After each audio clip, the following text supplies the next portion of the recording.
hozir уже tibbiyot rosa ham rivojlangan-ku. Yashab ketmaydigan deganda masalan yuragini единственный желудочек сердца deylik, yuragi bitta qorinchalik qilib qisqarib ishlayapti deylik. O'sha paytda ahvol og'ir.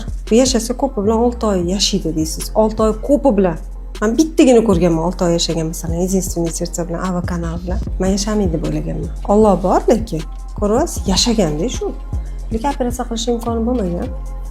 Imkoniyati bo'lmadi shuni. Balki boshqa narsalari ham bordir, uni endi kardiologlar biladi, albatta. Uni imkoniyati bo'lmadi, 6 oydan keyin baribir nobud bo'ldi. Lekin u o'sha paytda aytilgan unga 24 haftada aytganman men. Homilangda shunaqa narsasi bor. Tug'aman deb tuqqanlar, конечно, endi farzand tug'aman deganda tuqqanlar va shunaqa 6 oydan keyin bo'lgan shunaqa holat. Avot masalan orqa teshigi yo'q, boyaga aytgan diafragmaning gryezha yoki ortiqcha позвоночник yoki skolioz, oyoq qo'llari kaltaroq bo'lishi yoki boshqa kasalliklar bizda birdaniga tushundingiz nima uchun? Ular yashashga loyiq, yashaydi.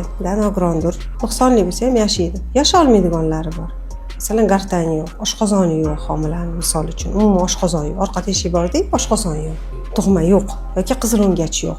Yoki miyani strukturalarini ko'rsangiz, miyani bir qismi вообще yo'q yoki вообще miya yo'q yoki umuman miya ochiq, bosh miyasi ochiq yoki qorin bo'shlig'i ochiq, gastroschiz degan narsalar bor. Chela tashqarida. Nima qilib yashamaydi?